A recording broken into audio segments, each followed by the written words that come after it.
面对天狗的疫情，市府出动人力资清以及化学防治，同时也将防疫观念向下扎根。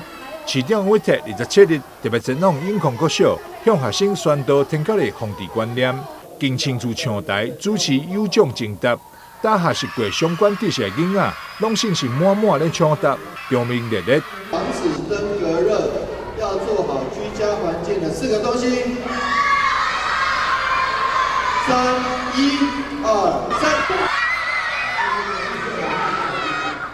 这场由市府教育局、友达语配以及台积电慈善基金会共同合办的环教科普活动，为永康国小的小朋友再来活泼趣味的天狗的防治科普教育，希望学生会当将天狗的防治观念带回去厝，甲厝内的人做伙动手改善居家环境，做伙为防疫尽一份心力。居家防蚊3步骤：有活小、一棒。